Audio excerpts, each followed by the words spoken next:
এই যে ইনসাফের জন্য কিছুদিন আগে জীবন দিয়েছেন আমাদের শরীফ উসমান হাদি ভাই, শুনছেন না আপনারা? আমরা জানাজা পড়তে গেছি সংসদ ভবনে, 15 লক্ষ মানুষ হয়েছে জানাজায়, বলেন আলহামদুলিল্লাহ। কত লক্ষ মানুষ শুধু ইনসাফ প্রতিষ্ঠিত করার জন্য। যে এই দেশ আজকে 54 বছর হয়েছে, স্বাধীন হয়েছে, এক দল আসে আর এক দল যায়। যেই দল আসে সে চিন্তা করে ওই দল আমাদেরকে কি পরিমাণ জ্বালা যন্ত্রণা করছে, ওরা আইসা ওই দলের জাল ডালে। কথা বলেন ঠিক কিনা? মামলা হামলা, গুম খুন হত্যা এগুলো করে শেষ করে দেয়। আবার এই দল যায়, আরেক দল আসে। এই যে মারামারি কাটাকাটি, এই যে ক্ষমতার লড়াই, ভাই ভাইকে হত্যা করে কুকুরের মতো রাস্তার পাশে লাশ ফেলে রাখে। আজকে এই গণতন্ত্রের আগুন গোটা জাতিকে জ্বালিয়ে পুড়িয়ে ছারখার করে দিয়েছে। কারণ দেখবেন এই যে এদের ক্ষমতার লড়াইয়ে যখন মানুষ মরে পরিবহনের বাসের মধ্যে, তখন আওয়ামী লীগের নেতাও মরে না, বিএনপির নেতাও মরে না, তখন মরে দেশের খেটে খাওয়া মেহনতি মানুষ। আরে কথা বলেন ঠিক কিনা? কোন নেতা মরে? মরে কি এই দেশের সাধারণ মানুষ। এই যে শরীফ উসমান হাদি, সে ইনসাফ প্রতিষ্ঠিত করতে গিয়ে জীবন দিল। এরপর আপনার ডেইলি স্টার, প্রথম আলো সহ কিছু পত্রিকা অফিসে হামলা হয়েছে। হামলা হওয়ার পর আমাদের সরকার মহোদয় উনি শরীফ উসমান হাদির খুনিকে ধরতে পারে না, কিন্তু ওই বিক্রমপুরী আতাউর রহমান বিক্রমপুরী একজন আলেম তাকে গ্রেফতার করে নিয়ে গেছে। উনি নাকি উস্কানি দিয়েছেন। মার থেকে মাসির দরদ বেশি হয়ে গেছে, বুঝতে পারছেন? মানে খুনিকে, এই শুটারকে প্রায় 117 কোটি টাকা খুন করার আগের দিনে তার ব্যাংক অ্যাকাউন্টে লেনদেন হয়েছে। আপনি চিন্তা করেন, একটা মানুষ মারার জন্য 100 কোটি 200 কোটি টাকা এই মানুষের মাথা বাজেট করে। বুঝতেছেন রাজনীতি? আরে রাজনীতি বয়ান, বলবেন যে হুজুর রাজনীতি বয়ান করেন কেন? আরে রাজনীতি বয়ান না এটা। আজকে আমাদের এই কনসেপ্ট, আমাদের এই দৃষ্টিভঙ্গি, আজকে এই সমাজের এই হাল দশা, যদি উলামায়ে কেরাম, ইসলামপন্থীরা, এদেশের মুসলমানেরা তারা দেশ গড়ার জন্য এগিয়ে আসে, এই দেশ থেকে অন্যায়, জুলুম, শোষণ, হত্যা, লুটপাট, দুর্নীতি, চাঁদাবাজি এই সব কিছু বিদায় নেবে। কথা বলেন ঠিক কিনা? আরে কথা বলেন ঠিক কিনা? সকলে একটা তাকবীর দেন। নারায়ে তাকবীর, নারায়ে তাকবীর। আল কোরআনের আলো, আল হাদিসের আলো, কোরআন হাদিসের আলো, আলেম উলামা যেখানে, আলেম উলামা যেখানে, নারায়ে তাকবীর। বলেন এই দেশ, এই স্বাধীনতা, ইসলাম, মানবতা এই সব কিছু এক গণ্ডির ভিতরে। যেখানে ইসলাম আছে সেখানে আমরা থাকবো। কথা বলেন ঠিক কিনা? কারণ এই দেশের মধ্যে সব দেখা শেষ হয়েছে। আপনি যাই কিছু বলেন, আইয়ুব খানের শাসন, বঙ্গবন্ধুর ভাষণ, জিয়া কেটেছে খাল, এরশাদের নানান তাল, ফখরুদ্দিন, মাইনুদ্দিন, সব গুড়ার ডিম দেখা শেষ। সামনে কোরআনওয়ালাদের বাংলাদেশ। কথা বলেন ঠিক কিনা?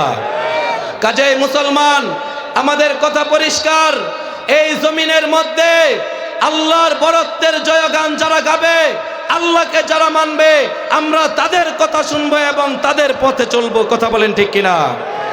ও মুসলমান, আল্লাহ পাক রব্বুল আলামিন এই জমিনের মধ্যে আমাকে আপনাকে প্রেরণ করেছেন অল্প সময়ের জন্য। কাজেই যতদিন এই পৃথিবীতে বাঁচবো, আল্লাহর দ্বীনের জয়গান গাইতে গিয়ে যদি জীবন দিতে হয়, জীবন কুরবান করে হলেও আল্লাহর পথে আমরা অবিচল থাকবো ইনশাআল্লাহ। কাজেই মুসলমান, আল্লাহ পাক রব্বুল আলামিন আমাকে আপনাকে এই দুনিয়ার মধ্যে সংক্ষিপ্ত সময় নিয়ে প্রেরণ করেছেন। এই দুনিয়াতে কোনো কিছুই স্থায়ী নয়। দুনিয়াতে আপনি 1000 কোটি টাকার সম্পদের মালিক হয়েছেন, গ্রামের মধ্যে আপনি 10 বিঘা জমির মালিক হয়েছেন, আপনি কি কবরে যাওয়ার সময়ে জমি নিয়ে যেতে পারবেন? কথা বলেন, যেতে পারবেন? কারণ আপনি এই মালকে ছাড়তে হবে, আর না হয় মাল আপনাকে ছেড়ে আপনাকে কবর জগতে পাঠিয়ে দেবে। কথা বলেন ঠিক কিনা? দুনিয়াতে আপনি একটা নদীর মধ্যে গিয়েছেন মাছ শিকার করতে, বিশাল বড় এক বোয়াল মাছ আপনি পেলেন। পাওয়ার পর আবার এই বোয়াল মাছ আপনার থেকে চলে গেল নদীর মধ্যে। বলুন, এখন আপনার আফসোসটা কি মাছ পাওয়ার আগে যেমন ছিল, মাছ নদীতে চলে যাওয়ার পর আরো বেশি হবে না? কাজে এই দুনিয়াতে কোনো কিছুই স্থায়ী না, বরং স্থায়ী জিনিস হলো সেটা যেই জিনিসটা আপনি আঁকড়ে ধরার পর চিরস্থায়ীভাবে আপনার কাছে থাকবে, সেটাই হলো স্থায়ী সফলতা। কথা বলেন ঠিক কিনা? এই জন্য এই দুনিয়াতে কোনো কিছু স্থায়ী না। দুনিয়াতে আমাকে আপনাকে চলে যেতেই হবে। দুনিয়া মে হাম সব মুসাফির হ্যায় ওহি আখের ঠিকানা, কোই আগে রওয়ানা হো কোই পিছে রওয়ানা। দুনিয়াতে আমরা সবাই মুসাফির, কেউ দুনিয়াতে থাকবে না। দুনিয়াতে মানুষের চাহিদা আরো লাগবে, আরো টাকা লাগবে, আরো ক্ষমতা লাগবে, আরো দাপট লাগবে, আরো যশ লাগবে, আরো খ্যাতি লাগবে। দুনিয়াতে যার যত আছে তার তত লাগে। কথা বলেন ঠিক কিনা? যার একটা সাইকেল আছে, গ্রাম দেশে সাইকেল চালায় না, সে দেখবেন চিন্তা করে একটা মোটর সাইকেল কিভাবে কিনা যায়। কথা বলেন ঠিক কিনা? যার মোটর সাইকেল আছে সে চিন্তা করে একটা প্রাইভেট কার কিভাবে কিনা যায়। কথা বলেন ঠিক কিনা? যার প্রাইভেট কার আছে সে চিন্তা করে একটা প্লেন কিভাবে কিনা যায়। যার প্লেন আছে সে হেলিকপ্টার চায়, যার হেলিকপ্টার আছে সে রকেট চায়। এরপর দেখবেন এলাকার মধ্যে যে মেম্বার সে চেয়ারম্যান হতে চায়। কথা বলেন ঠিক কিনা? যে চেয়ারম্যান সে এমপি হতে চায়, এমপি মন্ত্রী হতে চায়, মন্ত্রী প্রধানমন্ত্রী হতে চায়। দুনিয়াতে যার যত আছে তার তত লাগবে। আল্লাহর নবী বলেন, লা ইয়ামলা ফাহু ইল্লা তুরাব, কবরের মাটি ছাড়া বনি আদমের পেট কেউ ভরতে পারবে না। কথা বলেন ঠিক কিনা? এজন্য দুনিয়াতে মাল সম্পদ এটা আপনার কাছে আছে, আপনি দুনিয়া থেকে চলে যাবেন, হয়তো মাল আপনাকে ছেড়ে কবরে আপনাকে পাঠিয়ে দিবে, আর না হয় এই মাল ছেড়ে আপনাকে দুনিয়া থেকে চলে যেতে হবে। এজন্য বুজুর্গানে দিন বলেন, এ তোমারে মাল দৌলত এ তেরা শাহী মহল, এ তোমারে মাল দৌলত এ তেরা শাহী মহল, या वो तुझको छोड़ देगा या उसे छोड़ेगा तो। এই মাল সম্পদ, এই প্রভাব প্রতিপত্তি, এই ক্ষমতা, এই দাপট, এই মাস্তানি, এই গুন্ডামি, এই প্রভাব, এই সব কিছু ছেড়ে একদিন 3.5 হাত মাটির নিচে সকলকেই চলে যেতে হবে। কথা বলেন ঠিক কিনা? এই জন্য আমি আপনাদের সামনে আজকে শুধুমাত্র একটি হাদিস তেলাওয়াত করে সেটার অর্থ বলে বাস্তবতা বলেই শেষ করব ইনশাআল্লাহ। হাদিসটা বুখারী সহ বিভিন্ন কিতাবের মধ্যে এসেছে। আল্লাহর পয়গম্বর বলেন, মা তাজালুল কদামা বানি আদম আবদি ইয়াউমাল কিয়ামাতি হাত্তা ইসালান 50 আন উমরিহি ফিমা আফনা ওয়া আন শাবাবিহি ফিমা আবলা ওয়া আন মালিহি মিন আইনা ইকতাসাবাহু ওয়া ফিমা আনফাকাহু ওয়া আন ইলমিহি মাযা আমিলা ফিহি। আল্লাহর নবী বলেন, আমরা বলি না কবরে যাওয়ার পর 3টা প্রশ্ন করা হবে? কবরের জমিনে 3টা প্রশ্ন, আর হাসরের ময়দানে 5টা প্রশ্ন। সকলে আমার সাথে বলেন, কবরের মধ্যে কয়টা প্রশ্ন? 3টা প্রশ্ন। আর হাসরের ময়দানে কয়টা প্রশ্ন? 5টা প্রশ্ন। মা তাজালুল কদামা বানি আদামা আবদি ইয়াউমাল কিয়ামাতি হাত্তা ইসালান 50। 5টা প্রশ্নের জবাব দেয়া ব্যতীত কোনো বান্দা এক কদম সামনে অগ্রসর হতে পারবে না। প্রশ্নগুলো বলবো কি? 1 নাম্বার, আন উমরিহি ফিমা আফনা, আপনি আপনার পুরো জীবনটা কোন পথে ব্যয় করেছেন? এই প্রশ্ন কে করবেন? আল্লাহ পাক রব্বুল আলামিন এই প্রশ্ন আপনাকে প্রথম করবেন। আন উমরিহি ফিমা আফনা, তুমি তোমার পুরো জীবনটাকে কোন পথে ব্যয় করেছো?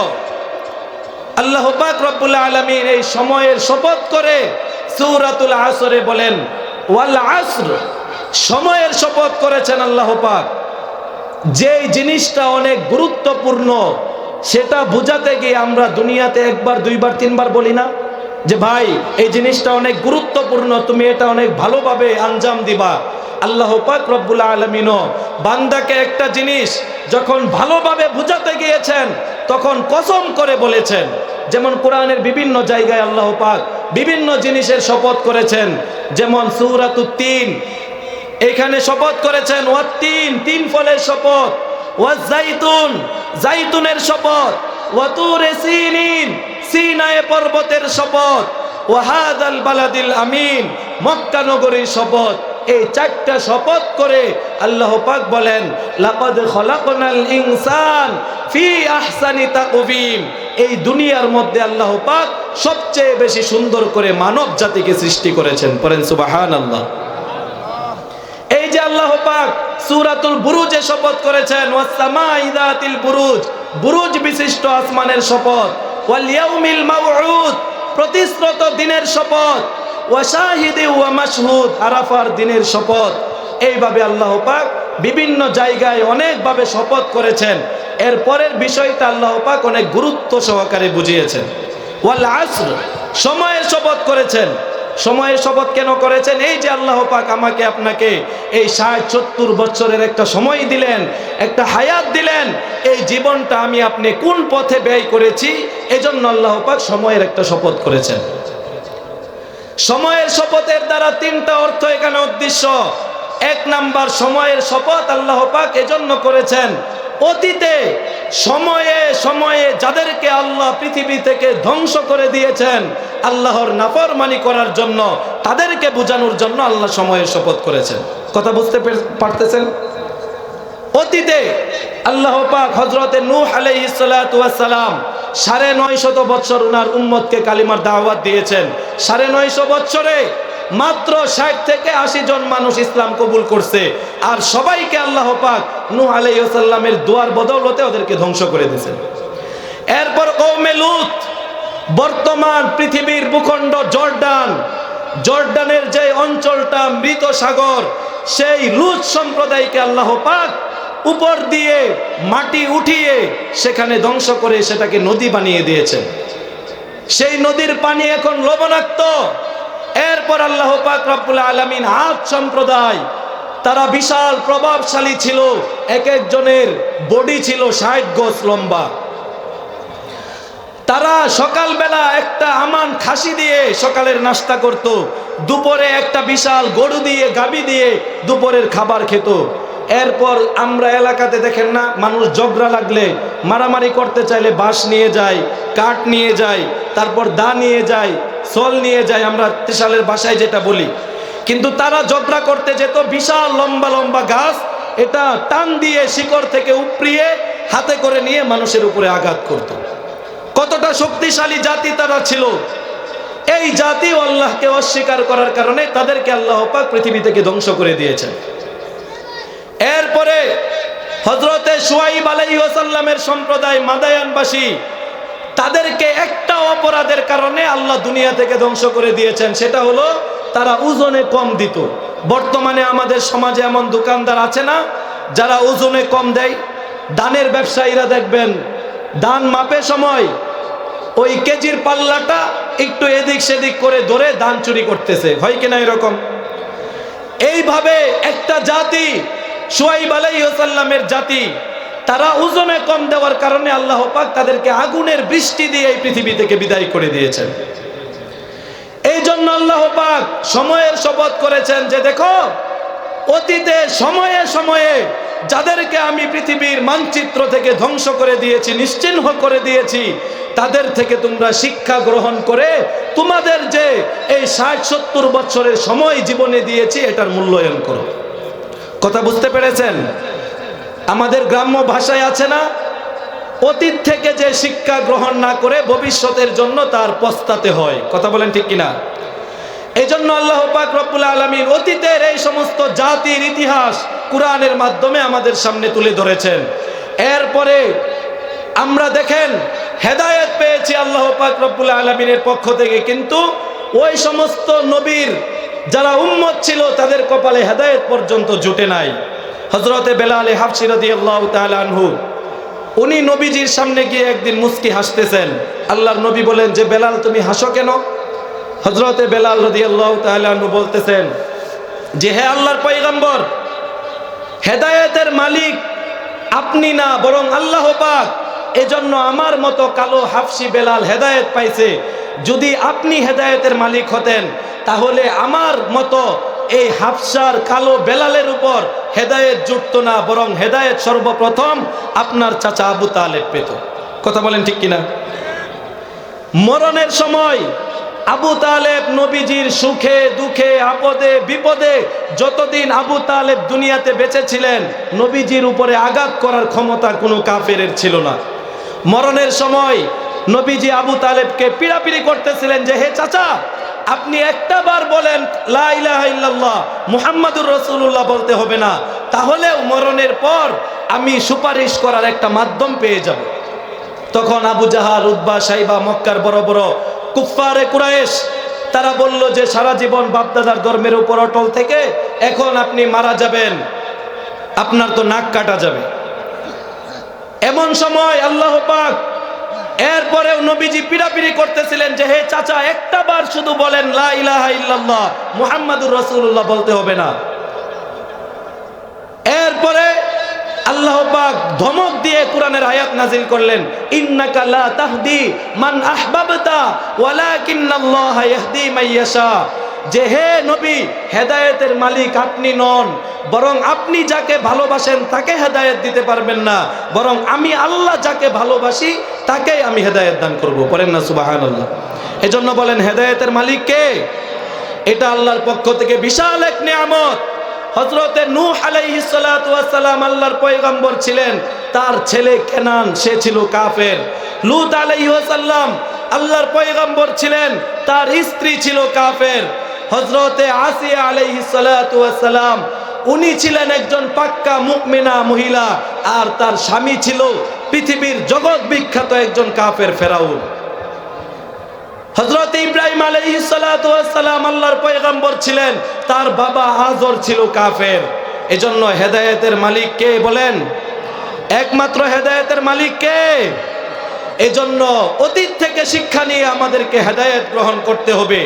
তারপরে সময়ের শপথ আল্লাহ কেন করেছেন? বর্তমানে আমরা যেইভাবে সময় নষ্ট করি, এই যে দেখেন আপনাদের এলাকাতে ওয়াজ মাহফিল চলতেছে, 80 বছরের বৃদ্ধ এক পা কবরে চলে গেছে, উনিও দেখেন দোকানে বইসা ওই নাটক সিনেমা টিভির দিকে হা করে তাকায় আছে। কিন্তু এইখানে কোরআন হাদিসের কথা চলে, এইখানে আসার মতো তৌফিক আল্লাহ তাকে দেন নাই। কথা বলেন ঠিক কিনা? এরপরে আমাদের যুব সমাজ, ফেসবুক, ইন্টারনেট, এরপরে সামনে নির্বাচন। আপনি চিন্তা করেন আমাদের এই বর্তমান প্রজন্ম কিভাবে সময় নষ্ট করে দুনিয়া আখেরাত সব বরবাদ করতেছে। একটাবার চিন্তা করেন, যেই নেতার পিছনে দেখবেন আপনার ভাতিজা, আপনার ভাগিনা, আপনার আত্মীয় স্বজন, এই ছেলেগুলো করে কি 15 বছর, 20 বছর, 25 বছর বয়স হয়েছে, পড়াশোনা টুকটাক করলে করে, আর না হয় দুপুরের দিকে বাবার হোটেলে খাবার খেয়ে সে নেতার পিছনে যায় স্লোগান দিতে, অমুক ভাইয়ের চরিত্র ফুলের মতো পবিত্র, নামাজ পড়ে না এক ওয়াক্ত। বলেন এরকম স্লোগান দেয় কিনা? অথচ যেই নেতার পিছনে সে স্লোগান দিতেছে, এই নেতার ছেলেও তার পিছনে স্লোগান দেয় না। কারণ নেতা তার ছেলেকে বিদেশে পাঠিয়ে দিছে পড়াশোনা কইরা, ভালো মানুষ হইয়া সে আইসা দেশে নেতা হয়। আর এই যে আপনার ভাতিজা ভাগিনা যারা সময় নষ্ট করছে, এরা সারা জীবন চামচাই থেকে যায়। কথা বলেন ঠিক কিনা? এই যে সময় নষ্ট করতেছে। এরপরে আমাদের মা বোনরা বাসার মধ্যে দেখবেন সিরিয়াল, টিভির মধ্যে রিমোট নিয়ে বসে থাকে, সময় নষ্ট করে, নামাজের খবর নাই, সন্তান সন্ততির কোনো পড়াশোনার খবর নাই, এইভাবে সময় নষ্ট করতেছে। এই যে আপনাকে আল্লাহ পাক এই বিশাল একটা সময় দিয়েছিলেন, এই সময়টা আপনি কোন পথে নষ্ট করেছেন, এর হিসাব কিয়ামতের ময়দানে আল্লাহ পাক রব্বুল আলামিন আমার আপনার কাছে চাবেন। কথা বলেন ঠিক কিনা? 2 নাম্বার, 1 নাম্বার গেল পুরো জীবনের হিসাব চাবেন। 2 নাম্বার ওয়ান শাবাবিহি ফিমা আবলা, আমাকে আপনাকে আল্লাহ পাক যে একটা যৌবন কাল দিয়েছিলেন, এই যৌবন কালটা আমি আপনি কোন পথে নষ্ট করেছি। যেই যৌবন কালে আমি আপনি চাইলেই 20 রাকাত 30 রাকাত নামাজ একসাথে পড়তে পারতাম, যেই যৌবন কালে চাইলেই অসাধ্য একটা কাজকেও আমি আপনি সাধিত করতে পারতাম, যেই যৌবন কালে চাইলেই তাহাজ্জুদ নামাজ পড়তে পারতাম, যেই যৌবন কালে চাইলেই এই কনকনা শীতের মধ্যে ফজরের জামাতে আমি আপনি শরীক হতে পারতাম। কথা বলেন ঠিক কিনা? যৌবন কালে যারা ইবাদত করে আল্লাহ পাক তাদেরকে 3টা পেনশন দান করেন। বলেন কয়টা পেনশন? সকলে বলেন কয়টা পেনশন দান করেন? সরকারি চাকরিজীবী যারা থাকে, সরকারি চাকরি থেকে রিটায়ার্ড হওয়ার পর তাদের জন্য একটা পেনশনের ব্যবস্থা থাকে না? বেতনের অর্ধেক। কথা বলেন ঠিক কিনা? যেই ব্যক্তি যৌবনকালে আল্লাহর ইবাদত বন্দেগী করবে তার জন্য 3টা পেনশনের ব্যবস্থা আল্লাহ পাক করেছেন। 1 নাম্বার পেনশন, যেই ব্যক্তি যৌবনকালে আল্লাহর ইবাদত করবে, বৃদ্ধ বয়সে সে অসুস্থতার কারণে মসজিদে জামাতে শরীক হতে পারে নাই, এই যে যৌবনকালে সে জামাতে শরীক হয়েছে, আল্লাহ পাক রব্বুল আলামিন তাকে বৃদ্ধকালে এই যৌবনকালের ইবাদতের বদৌলতে বৃদ্ধকালেও তাকে আল্লাহ পাক রব্বুল আলামিন এই জামাতে নামাজ পড়ার সওয়াব দান করবেন। পড়েন না সুবহানাল্লাহ। এরপর যে ব্যক্তি যৌবনকালে মসজিদে জামাতে 5 ওয়াক্ত নামাজ আদায় করে অসুস্থতার কারণে বাসা থেকে মসজিদে আসতে পারতেছে না, এই যুবককেও আল্লাহ পাক সুস্থ থাকা অবস্থায় যে জামাতে নামাজ আদায় করত, অসুস্থ থাকা অবস্থায় জামাতে আসতে পারে না, এজন্য আল্লাহ পাক তার নেকি থেকে কাটবেন না, বরং সুস্থ থাকা অবস্থায় মসজিদে এসে জামাতে নামাজ পড়ার কারণে যে সওয়াব পেত সেই সওয়াব আল্লাহ পাক অসুস্থ থাকা অবস্থায় তার আমল নামায় দান করবেন। আরো জোরে পড়েন না সুবহানাল্লাহ। 3 নাম্বার পেনশন, মনে করেন এই যে আজকে হুজুর সেই ঢাকা থেকে সফর করে আসছেন, এইখানে রাস্তায় যদি নামাজের কোনো সুযোগ না পান, মুসাফির, এই যে মুসাফির থাকা অবস্থায় জামাতে নামাজ পড়তে পারতেছেন না, আল্লাহ পাক রব্বুল আলামিন এই মুসাফির না থাকা অবস্থায় উনি যে জামাতে নামাজ আদায় করতেন, মুসাফির থাকা অবস্থায় আল্লাহ পাক তার নেকি কাটবেন না, বরং আল্লাহ পাক তাকে জামাতের নেকি মুসাফির থাকা অবস্থায়ও দান করবেন। পড়েন না সুবহানাল্লাহ। এই 2 নাম্বার, ওয়ান শাবাবিহি ফিমা আবলা। 3 নাম্বার, আপনার হিসাব নিবেন ওয়ান মালিহি মিন আইনা ইকতাসাবাহু, যে এই জীবনে আপনি 10 বিঘা সম্পদের মালিক হয়েছেন, 2টা বাড়ির মালিক হয়েছেন, বিশাল সম্পদের মালিক হয়েছেন, এই সম্পদগুলো আপনি কোন পথে অর্জন করছেন, এই হিসাবটা আল্লাহ পাক আমার আপনার কাছে চাবেন। কোন পথে সম্পদ অর্জন করেছেন? আমাদের সমাজে সম্পদ অবৈধভাবে অর্জন করে অনেক লোক আছে, সুদের ব্যবসা করে না?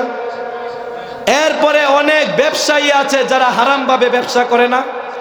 এরপরে অনেক চাকরিজীবী আছে যারা হারামভাবে চাকরি করে, এরকম লোক আছে না? এই 3 শ্রেণীর মানুষ। অনেক ব্যবসায়ী আছে যারা হারামভাবে সুদের ব্যবসার মাধ্যমে সে সম্পদ অর্জন করে। এরপরে দেখবেন গ্রামে অনেক কৃষক আছে, যেই কৃষক ধান ক্ষেতের মধ্যে হাল চাষ করতে গেছে, সে হাল চাষ করতেছে কিন্তু লাঙ্গল দিয়ে আরেকজনের ক্ষেতের যে আইল আছে, বাতর আছে, এই আইলের নিচ দিয়ে লাঙ্গল ঢুকাইয়া দিছে। ঢুকানোর কারণে সে তো চলে আসছে, আসার পর এই বাতর থেকে বা আইল থেকে আরো অর্ধ হাত ভেঙে ভেঙে পড়তেছে। এরকম কৃষক সমাজের মধ্যে আছে না? পরের সম্পদ দখল করে লাঙ্গল দিয়ে। এই যে সে যে এই কাজটা করলো, মনে করেন 10 বিঘা সম্পদের মধ্যে সে ধান চাষ করছে, আর লাঙ্গল দিয়ে এই যে আরেকজনের ক্ষেতের আইল ঠেলে এই 1 ইঞ্চি পরিমাণ নিয়ে আসলো, এই 1 ইঞ্চি পরিমাণ আনার কারণে তার পুরো সম্পদটা হারাম হিসাবে আল্লাহর দরবারে সাব্যস্ত হবে। কিয়ামতের ময়দানে এই সম্পদ পুটলা বানিয়ে তার চেহারার মধ্যে নিক্ষেপ করা হবে যে নে তোর সম্পদ নিয়ে তুই আজকে জাহান্নামে যা। এরপরে আমাদের সমাজের মধ্যে অনেক চাকরিজীবী আছে, দেখবেন সরকারি অফিস আদালতে চাকরি করে, তার ডিউটি হলো সকাল 8টা থেকে বিকাল 4টা পর্যন্ত 8 ঘন্টা ডিউটি। 8 ঘন্টা ডিউটি করলে সে 20,000 টাকা বেতন পায়। কিন্তু আপনারা গ্রামের মানুষ বুঝবেন না, আমরা ঢাকা শহর থাকি, সেখানে এই সরকারি কর্মকর্তারা সকালে অফিসে আসে 10টার সময়, আবার চলে যা 2টার সময়। সকালে 2 ঘন্টা ডিউটি মার দেয়, সরকারকে ঢুকা দেয়, বিকালে 2 ঘন্টা মার দেয়। এই যে 20,000 টাকা বেতন তাকে ধরা হলো, সে কি 1 টাকা কম নেই? কম নেই না।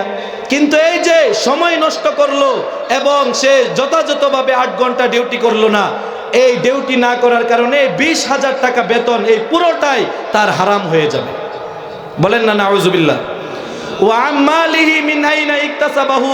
কিয়ামতের ময়দানে আল্লাহ পাক 3 নাম্বার প্রশ্ন করবেন যে তুমি তোমার সম্পদ কোন পথে অর্জন করেছো, এই হিসাবটা আল্লাহ পাক কিয়ামতের ময়দানে তার থেকে নেবেন। 4 নাম্বার, ওয়া আমালিহি মিন আইনা ইকতাসাবাহু ওয়া ফিমা আনফাকাহু, এবং এই মালগুলো তুমি কোন পথে ব্যয় করছো। এই যে আপনাদের মাহফিল হচ্ছে, মসজিদের জন্য কালেকশন হবে, দেখবেন এইখানে 500 টাকার যে দান, এটা তার করার মতো তৌফিক হয় না। কিন্তু আগামীকালকে দেখবেন একটা বাউল শিল্পী এলাকাতে আসতেছে, মমতাজ আসতেছে, এখানে যদি 500 টাকা 1000 টাকা করে ধরা হয়, দেওয়ার মতো লোকের কোনো অভাব থাকবে না। কথা বলেন ঠিক কিনা? আমাদের সমাজ এরকম কিনা?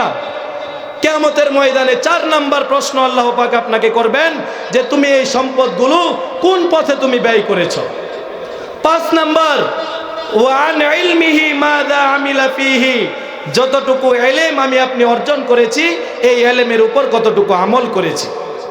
এজন্য মেরে মুহতারাম ভাই, আমাদের জীবনের সফলতা, আমাদের জীবনের মুক্তি, আমাদের শান্তি, আমাদের সমৃদ্ধি, এই সব কিছু রয়েছে একমাত্র ইসলামের উপর। বলেন কিসের উপর? দুনিয়াতে মানবতাকে মুক্তি দেওয়ার জন্য, মানুষকে শান্তি দেওয়ার জন্য অনেক তন্ত্রমন্ত্রের আবিষ্কার হয়েছিল, কিন্তু কেউ মানুষকে মুক্তি দিতে পারে নাই। 19বিংশ শতাব্দীর মাঝামাঝি সময়ে দুনিয়াতে একটা স্লোগান উঠেছিল, কেউ খাবে তো কেউ খাবে না, তা হবে না, তা হবে না, কেউ থাকবে 5 তলায়, কেউ থাকবে গাছতলায়, তা হবে না, তা হবে না। এই স্লোগান যখন দিল, তখন কৃষক, শ্রমিক, মজদুর, আবাল, বৃদ্ধা, বনিতা, তারা সকলেই মনে করলো যে আমরা আর না খেয়ে থাকবো না, এখন আমরা কেউ গাছতলায় ঘুমাবো না, এখন 5 তলায় ঘুমাবো। এরপর এই সমস্ত মানুষ রক্ত দিল, জীবন দিল, কমিউনিজমের বিপ্লব সাধন করলো। কমিউনিজমের বিপ্লব সাধন করার পর ফলাফল কি পাইলো? আগে তো অন্তত 3 বেলা খাইতে না পারলেও 2 বেলা খাইতে পারতো। কমিউনিজমের বিপ্লব সাধনের পর এখন দিন যায়, কপালে একটা রুটিও জোটে না। আগে তো অন্তত 5 তলায় থাকতে না পারলেও গাছতলায় থাকতে পারতো। কমিউনিজমের বিপ্লব সাধনের পর এখন গাছতলা তো জায়গা হয় না, এখন ডাস্টবিনের পাশে নর্দমায় থাকতে হয়। বুঝেন নাই কথা? মানে রোগীর অবস্থা আগের চেয়ে একটু ভালো হয়েছে। কেমন ভালো? রোগী আগে বাহিরে পায়খানা করতো, এখন মাশাআল্লাহ ঘরের ভিতরেই করে। এটা ভালো হয়েছে নাকি খারাপ হয়েছে? এই হয়েছে মানুষের অবস্থা। তারা বলল যে আমরা তো খাইতে পারি না। যে সমস্ত নেতারা আমাদেরকে স্লোগান দিয়ে রাস্তায় নামাইছিল, যায়া দেখি তাদের কি অবস্থা।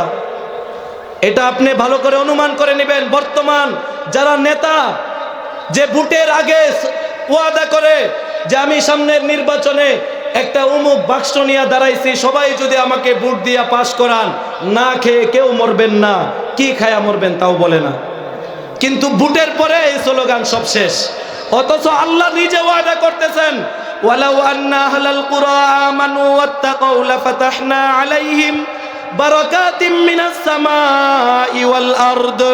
আল্লাহ পাক রব্বুল আলামিন বলেন, যদি কোনো জনপদবাসী, যদি কোনো গ্রামবাসী, যদি কোনো শহরবাসী আমি আল্লাহর উপর ঈমান আনে, আমার পথকে তারা করণীয় মনে করে দুনিয়ার সমস্ত পথকে বর্জনীয় মনে করতে পারে, তাহলে আমি আল্লাহ তাআলা ওয়াদা করতেছি তাদের জন্য আসমান এবং জমিনের সমস্ত রহমত আর বরকতের দরজাগুলো তাদের জন্য উন্মুক্ত করে দিব।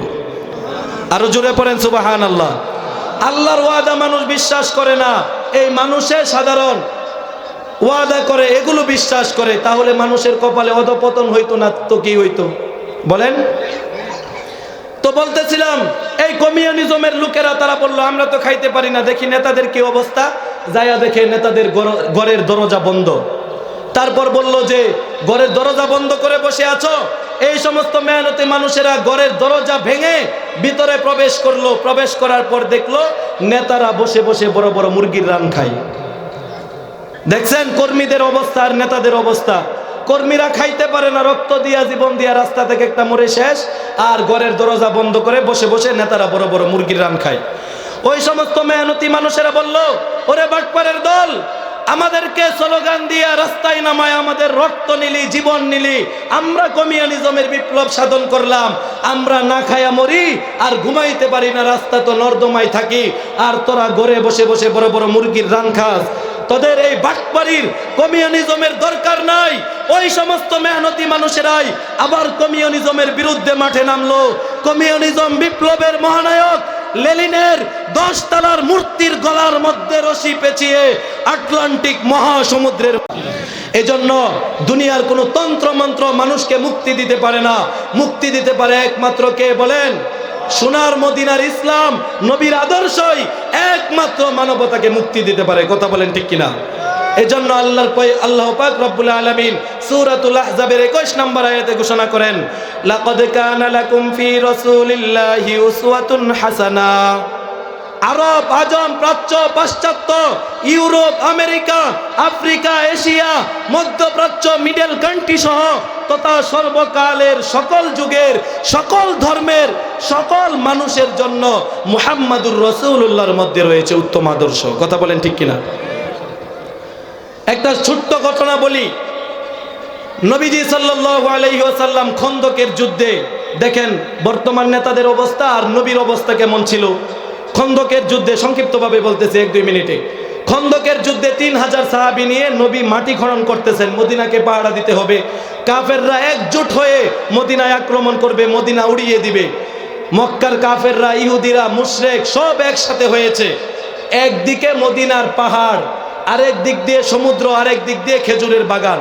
এই 3 দিক দিয়ে আক্রমণ করার সুযোগ নাই, সামনে দিয়ে আক্রমণ করবে। 3.5 কিলোমিটারের রাস্তা, এই রাস্তা নবীজি 3000 সাহাবী নিয়ে খনন করতেছেন। খনন করার সময় সাহাবীদের পেটের মধ্যে একটা করে পাথর বাঁধা, নবীর পেটের মধ্যে 2টা পাথর বাঁধা। ঘটনাটা শুনেন সংক্ষিপ্তভাবে।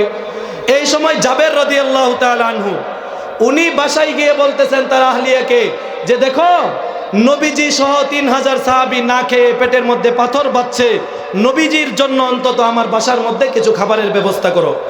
ছোট্ট একটা বকরি জবাই করে 3-4টা রুটি বানাইলেন। এরপরে জাবের রাদিয়াল্লাহু তাআলা আনহু নবীজিকে গিয়ে দাওয়াত দিয়েছেন যে হে নবী, আমার ঘরের মধ্যে আপনার জন্য মেহমানদারির ব্যবস্থা আপনি কবুল করেন।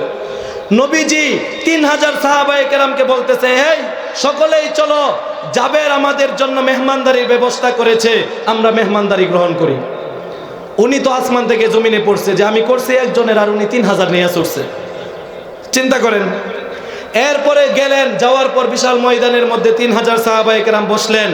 বসার পর কেমন আস্থা ছিল, নবীজি সাল্লাল্লাহু আলাইহি সাল্লাম জাবের রাদিয়াল্লাহু তাআলা আনহুকে বললেন যে তুমি 3টা করে রুটি এবং রুটি সমপরিমাণ গোশত সকলের হাতে দিয়ে দিয়ে যাও। এই ছোট্ট পাতিলে 4-5টা রুটি আর অল্প গোশত, 3টা করে রুটি আর রুটি সমপরিমাণ গোশত, 1জন 2জন এইভাবে 2500-3000 সাহাবায়ে কেরামদেরকে দিলেন। দেওয়ার পরে জাবের রাদিয়াল্লাহু তাআলা আনহু নিজে নিলেন। এরপরে নবীজি সাল্লাল্লাহু আলাইহি ওয়াসাল্লাম সেখান থেকে নিলেন।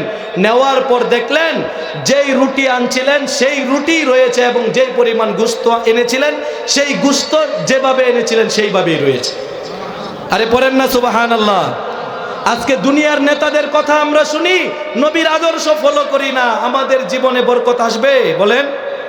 আমরা বেবরকতি, আজকে আমাদের হা হতাশ, আরে পাইলাম না রে, খাইলাম না রে, হইল না রে, আমারই কেন বিপদ, আমি নামাজ পড়ি, আল্লাহরে মানি, মসজিদে দান সদকা করি, আর আরেক বেটা সে সব সময় বেনমাজি, সুদ খায়, ঘুষ খায়, তার কোনো বিপদ নাই, এরকম আমরা বলি কিনা? এই হা হতাশ আমাদের মধ্যে আছে কিনা?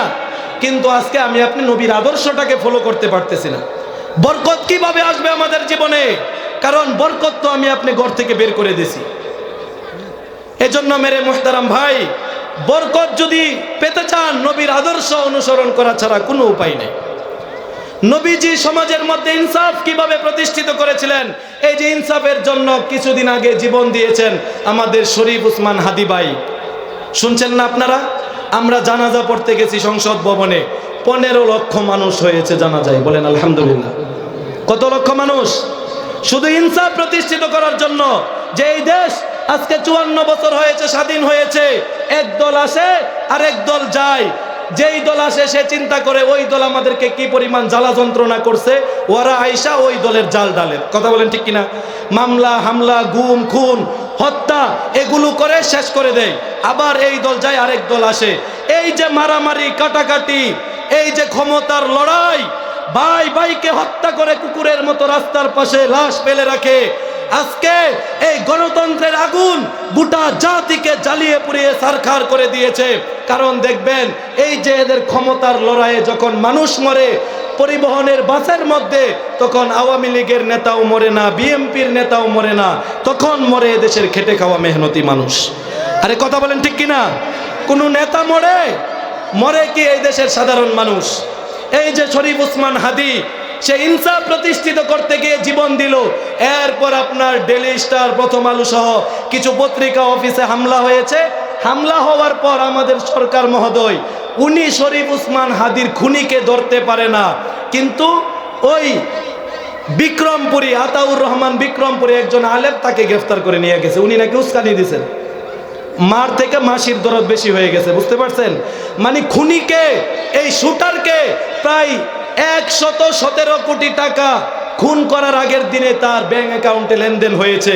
আপনি চিন্তা করেন, একটা মানুষ মারার জন্য 100 কোটি 200 কোটি টাকা এই মানুষের মাথা বাজেট করে। বুঝতেছেন রাজনীতি? আরে রাজনীতি বয়ান, বলবেন যে হুজুর রাজনীতি বয়ান করেন কেন? আরে রাজনীতি বয়ান না এটা।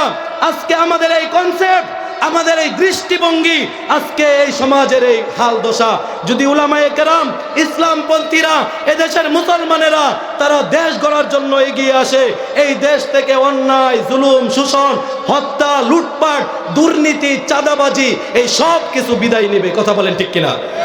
আরে কথা বলেন ঠিক কিনা? কারণ আপনি চিন্তা করেন, একজন আলেম যদি একটা সমাজের নেতৃত্বে আসে, সে আর যাই কিছু করুক জনগণের সম্পদ চুরি করবে না। কথা বলেন ঠিক কিনা?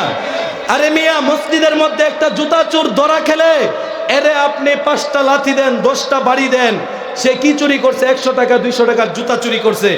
আর আমার আপনার ট্যাক্সের পয়সা দিয়ে যে রাষ্ট্র পরিচালিত হয়, যেই দেশ পরিচালিত হয়, এই দেশ থেকে হাজার হাজার কোটি টাকা চুরি করে বিদেশে গিয়ে তারা বেগম পাড়া গড়ে, আর দেশের মানুষের উপর অত্যাচার করে, মনে করে যে ক্ষমতাতেও যাব, দেশ থেকেও পালাবো, আমাদেরকে আর ধরতে পারবে না। কিন্তু এই দেশের যারা গরিব মানুষ, তারা দিন দিন অনাহারে অর্ধাহারে মরতেছে। আরে কথা বলেন ঠিক কিনা?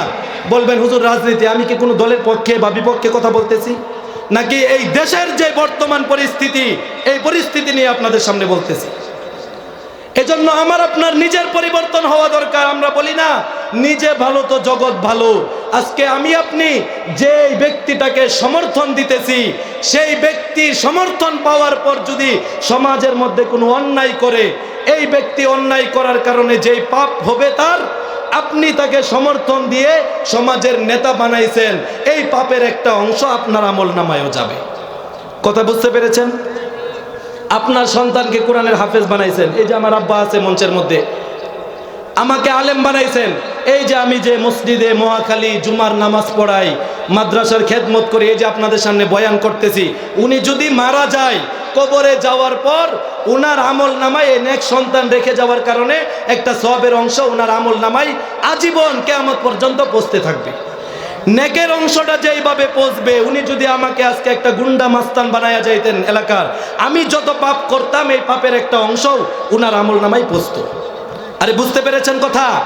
আপনি যে সমাজের একজন অভিভাবক বানাবেন, মেম্বার বানাবেন, চেয়ারম্যান বানাবেন, এমপি বানাবেন, আপনি একটা ভোট দিলেন বা সমর্থন দিলেন, আপনার সমর্থন পাওয়ার কারণেই তো সে সমাজের অভিভাবক হয়েছে। এই যে সে সমাজের অভিভাবক হলো, সমাজের মধ্যে যত অন্যায়, যত খুন, যত লুণ্ঠন, যত চুরি ডাকাতি হবে, এই পাপের একটা অংশ আপনার আমলনামায়ও যাবে। কথা বুঝতে পেরেছেন? এই জন্য মেরে মুহতারাম ভাই, আপনি আমি যদি নিজেকে পরিবর্তন করতে পারি, আমাদের দৃষ্টিভঙ্গি পরিবর্তন করতে পারি, তাহলে গোটা জাতি পরিবর্তন হবে। আজকে এই জাতির মধ্যে, সমাজের মধ্যে, এই উম্মার মধ্যে আমার আপনার বড় স্বপ্ন দেখার কোনো উপায় নাই। কারণ আজকে যারাই সত্য বলে, যারাই ইনসাফের উপর থাকে, যারাই এই দেশকে আধিপত্যবাদ বিরোধী আন্দোলনের জোয়ারে গড়ে তুলতে চায় এবং দেশে ন্যায় ইনসাফ প্রতিষ্ঠিত করতে চায়, তাদের বিরুদ্ধেই শত্রু লেগে যায়। কথা বলেন ঠিক কিনা? ভালো মানুষের দাম নাই এই সমাজে।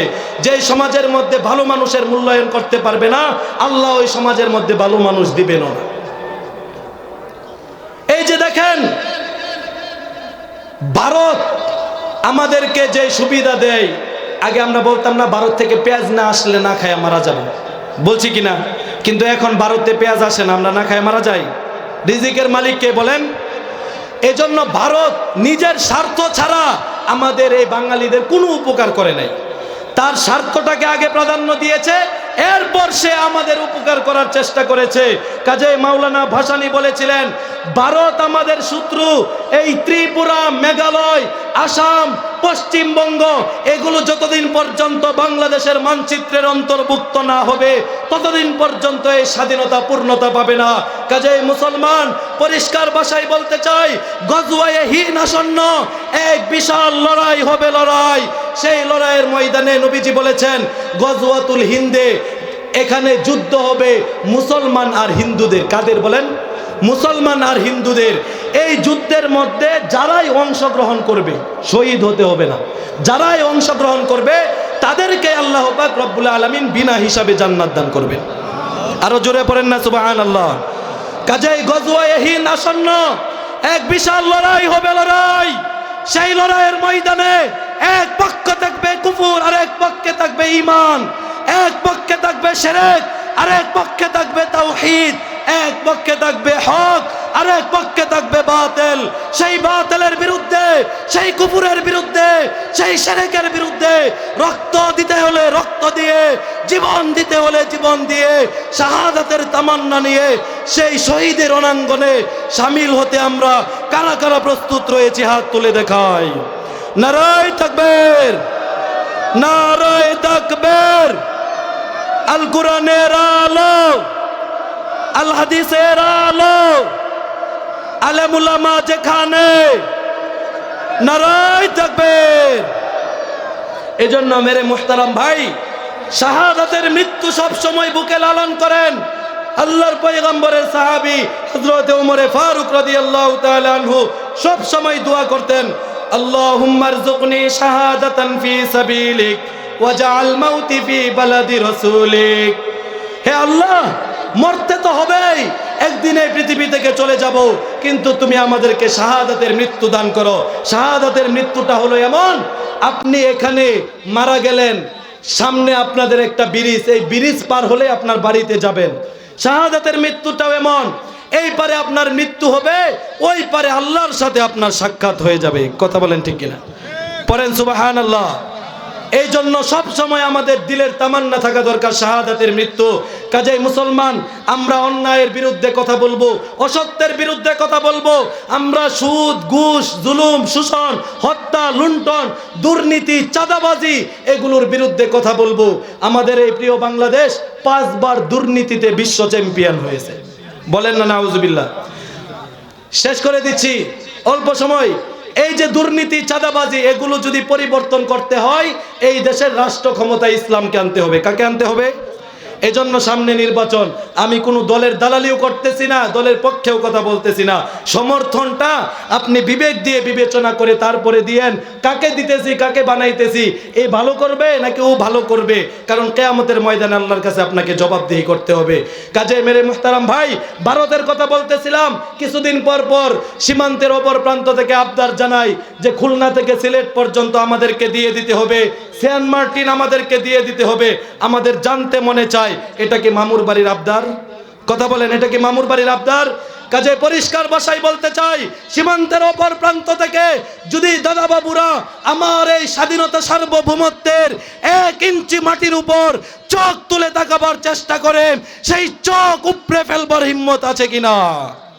কাজেই মুসলমান, আমরা ব্রিটিশদের থেকে এই দেশ স্বাধীন করেছি 250 বছর যুদ্ধ করে। সেই যুদ্ধের নাম হয়েছিল স্বাধীনতা সংগ্রাম। এরপর পশ্চিম পাকিস্তানিরা 22 বছর আমাদের উপর জুলুম করেছে, শোষণ করেছে। 30 লক্ষ শহীদ হয়েছে, 2 লক্ষ মা বোন সম্ভ্রমহানি হয়েছে। এর বিনিময়ে আমরা এদেশের স্বাধীনতা পেয়েছিলাম, সেটার নামও হয়েছিল স্বাধীনতা সংগ্রাম। কাজেই বর্তমানেও যারা আমাদের উপর জুলুম করে, শোষণ করে, সেটা দেশীয় জালেম হোক আর বিদেশি জালেম হোক, সেই জালেমের বিরুদ্ধেও রুখে দাঁড়ানোর নাম হবে স্বাধীনতা সংগ্রাম। কথা বলেন ঠিক কিনা? স্বাধীনতা সংগ্রাম বন্ধ হবার নয় যতদিন পর্যন্ত খুদার জমিন থেকে গায়রুল্লাহর রচিত তন্ত্রমন্ত্রের কালা কানুনকে উৎখাত করে খুদার জমিনের ইঞ্চি ইঞ্চি মাটিকে ইসলামের ঘাঁটি হিসাবে তৈরি না করা হবে, ততদিন পর্যন্ত স্বাধীনতার চূড়ান্ত সংগ্রাম অব্যাহত থাকবে। কথা বলেন ঠিক কিনা? এজন্য মুসলমান, আমরা স্বপ্ন দেখতেছি যে ইনশাআল্লাহ অতি দ্রুতই এই বিশ্বের মধ্যে কুরআনী শাসন ব্যবস্থা কায়েম হবে। সোমালিয়ার মতো, আফগানিস্তানের মতো এদেশের মাটিতেও ইনশাআল্লাহ কুরআনের রাজ কায়েম হবে। আপনারা সকলে দেখে যেতে রাজি আছেন কিনা ইনশাআল্লাহ? আল্লাহ তাআলা আমাদের সকলকে তৌফিক দান করুন। সকলেই পড়ুন আমিন। ওয়া আখিরু দাওয়ানা আলহামদুলিল্লাহ।